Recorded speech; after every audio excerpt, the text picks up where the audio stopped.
சைத்திர புராணம் 3ஆம் அத்தியாயம். அரசர் மற்றும் மாண்டவ்ய முனிவருக்கு இடையில் நடைபெற்ற உரையாடல். சைத்திர மாதம் மிகவும் புனிதமானது என்று கூறிய முனிவர் சூத முனிவரிடம், அப்படியானால் இந்த மாதத்தில் என்ன பொருளை தானம் செய்ய வேண்டும், எதை தானம் செய்தால் என்ன பலன் கிடைக்கும், எதனை குறித்து சிந்தித்து விரதம் இருக்க வேண்டும், எந்த தீர்த்தத்தில் நீராடினால் சைத்திர மாதத்தில் செய்யப்பட்ட மகா நீராடலின் பலன் கிடைக்கும், அப்படியே இதுவரை சைத்திர மாதத்தில் நீராடிய புண்ணிய பலன் பெற்றவர்கள் எவரேனும் உள்ளனரா, புண்ணிய நீராடல் செய்யும் நடைமுறைகள் யாது என்பதை தற்போது எனக்கு விபரமாய் கூற வேண்டுமாய் பிரார்த்திக்கிறேன். அப்பொழுது சூத முனிவர் இவ்வாறு கூறினார். சௌராஷ்டிர தேசத்தில் ஒரு அரசர் இருந்தார்.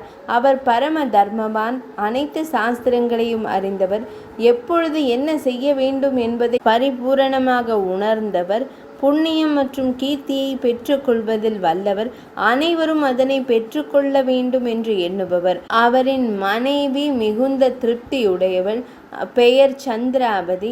அவள் பரிபூரண பதிவிரதை ஆவாள். தர்மத்துடன் கணவரை எப்பொழுதும் ஆனந்தமாக வைத்திருப்பாள். அந்த சந்திராவதி அனைத்தும் இருக்கையில் மழலை செல்வம் மட்டும் இல்லை என்று கரம் கூப்பி தொழுது வணங்கினான் அரசன். ஒரு முறை அந்த அரசன் ஸ்ரீஹரியை காண படைகளுடன் கூடி அனைத்து தேர்களிலும் மக்களை ஏற்றி கொண்டு பக்ஷமென்று அழைக்கப்படும் பிறை காலங்களில் கூறியுள்ளபடி மாற்றம் ஏற்படுவதற்காக சென்றார்.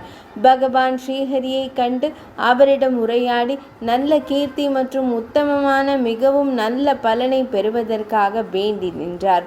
குழந்தை பாக்கியம் பெறுவதற்காக என்னென்ன பொருள்களை தானம் செய்ய வேண்டும், விசிறி முதலிய பொருள்கள் மற்றும் என்னென்ன செடி வகைகளை தானம் செய்ய வேண்டும், நாவல் பழம், வெள்ளை நிற அத்திப்பழம், நெல்லிக்காய், பனம் பழம், திப்பிலி ஆகியவற்றுடன் அநேக பசுவின் குளம்படி, சிறிய தோட்டத்து செடிகள், மூலிகைகள் முதலியன, மலர்களில் காகித பூ, நித்திய கல்யாணி மலர், பாரிஜாத மலர், மரங்களில் வாழை மரம் முதலிய மரங்களும், வாசனை பொருள்களில் லவங்கம், ஜாதிபத்திரி, ஏலக்காய் முதலிய அநேக வாசனை திரவியங்களும் எடுத்து வந்து முனிவரிடம் சமர்ப்பித்து தனக்கு மழலை செல்வம் வேண்டி பிரார்த்தித்தான்.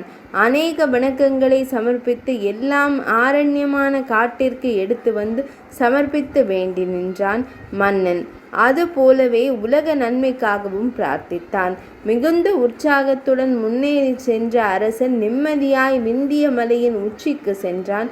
மற்றும் வெற்றி பெறுவாய் என்று அழைத்த அந்த அரசன் அங்கே மிகுந்த உணவு போன்று உயர்வானது புனித தாமரை மலர் உள்ள திருக்குளம் மற்றும் கடலிலும் காணலாம். அங்கே உள்ள பறவைகளில் பெரிய பறவைகள் வரவேண்டும் என்றும், விந்திய மலையின் உச்சியில் ஸ்படிகம் போன்ற தூய்மையான இடத்தில் தயார் செய்யப்பட்ட ஒரு பிரதேசத்தில் தான் தங்குவதற்கு தனக்கு இருப்பிடமாக கொண்டார். மிகவும் நிரம்ப காலம் அதில் உறைந்து அந்த அரசன் வாழ்ந்து வந்தான். இப்படி இருக்கையில் ஒரு நாள் மதிய வேளையில் அந்த திருக்குளத்திற்கு பணிகள் அனைத்தையும் நிறைவடைய செய்துவிட்டு மாண்டவ்ய முனிவர் எழுந்தருளினார். மிகுந்த வெற்றி ஆகியவற்றை கண்டு மனதில் கொண்டார். முனிவர்களுடன் கூடிய மகா முனிவருக்கு அந்த நேரத்தில் முனிவரை திருவடி முதல் திருமுடி வரை வர்ணனை செய்து பல பொருட்களை சமர்ப்பிக்க வேண்டும். 16 வகை உபச்சாரங்களில் அரசர் சூத முனிவருக்கு வழிபாடு செய்தார். விசிறியால் விசிறி கொண்டு முனிவரை ஓய்வெடுக்க செய்து அரசர் வினயத்துடன் முனிவரை வணங்கி இவ்விதமாக வினவினார்.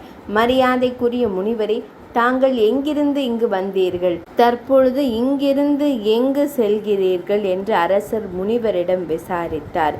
வினயம் நிறைந்த அந்த அரசனை கண்டு முனிவர் மகிழ்ச்சியுடன் அரசர் எழுப்பிய வினாவினை கேட்டு கொண்டிருந்தார். 3ஆம் அத்தியாயம் நிறைவடைந்தது.